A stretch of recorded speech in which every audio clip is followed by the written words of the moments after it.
Hey, good day, everyone. Hey, listen, this is really good stuff. I mean, one of the things I think that makes all the difference, and I've seen this, and obviously I've been studying this for 40 years, is your mindset. So this is 5 things you need for a successful mindset. You want to get big, you want to do something great, you want to do something outrageous, you have to have the right mindset. What's the biggest difference between those who succeed and those who don't? Mindset. It's a small thing that makes a big difference and is the primary catalyst driving your feelings of self-worth, competence, and self-confidence. Make no mistake, the most successful people have it. And if you intend to ascend to those coveted ranks, you're going to need it too. Are you willing to do the work and elevate your mindset to achieve uncommon success? Consider the following 5 elements to help you develop a successful mindset. Number 1, self-talk. Ever think the only conversations that matter are the ones you have with someone else? Not quite.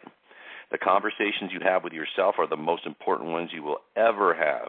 To be clear, we talk to ourselves all day, every day. Eventually, all that robust data adds up to create our individual self-concepts. Be careful what you say to yourself. Plant seeds of positivity and inspiration rather than criticism and doubt. And one of the things I've found is most people are their own worst enemy, right? Instead of being your own best friend, you're your own worst enemy. You don't want to do that. And that has to do with how you think, your mindset, what you talk to yourself about. Be very careful.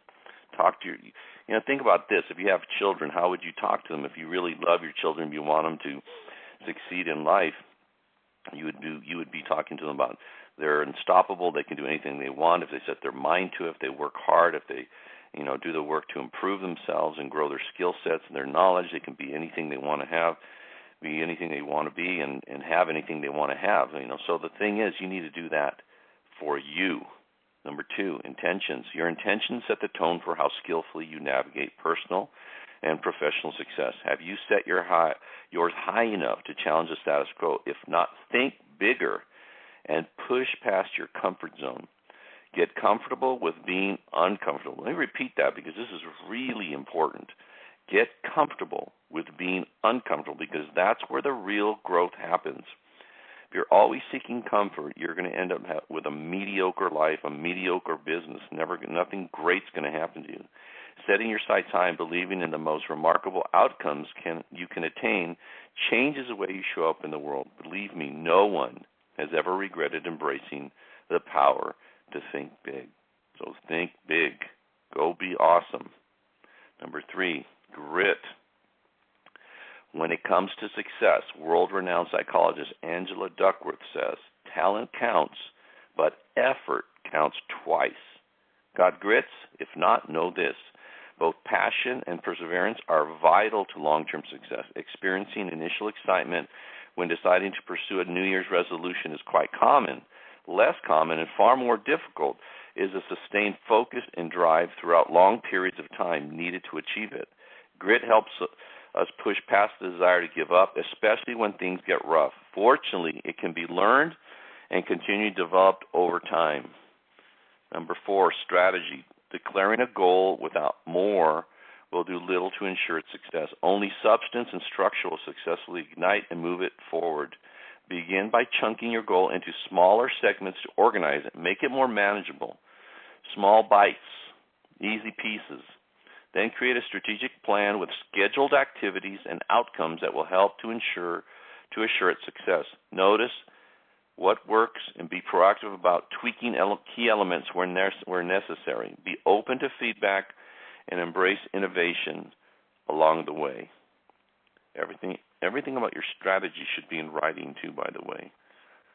Execution. Number 5, creating a strategy is one thing, but executing it is another. Deciding in advance that taking strong action will be the litmus test for your success.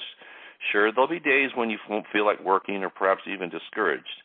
No matter, your goal is to take bite-sized pieces of the apple until it's finally consumed, whether making a phone call or sending an email or physically maneuvering to achieve the next steps or dropping by and seeing a client or a potential recruit. Dig deep and take action.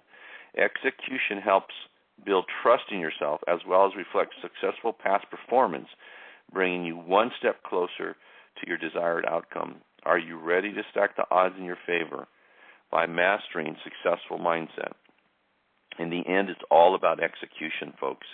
You got to execute. I know a lot of times the things you have to do in the execution process make you feel really uncomfortable. I know they did for me, like calling people, setting appointments, going to strangers' homes and doing presentations and asking them to, become my client to buy what I'm offering. That was very uncomfortable. I trained a lot of salespeople, taking new trainees out in the field into their market where people knew them and trusted them, and then having to help them, get involved in our product or services. That was very uncomfortable for me. But it's all in the execution. You've got to get comfortable with being uncomfortable if you're going to be successful. That's all there is to it. And what you see is most people aren't willing to do that.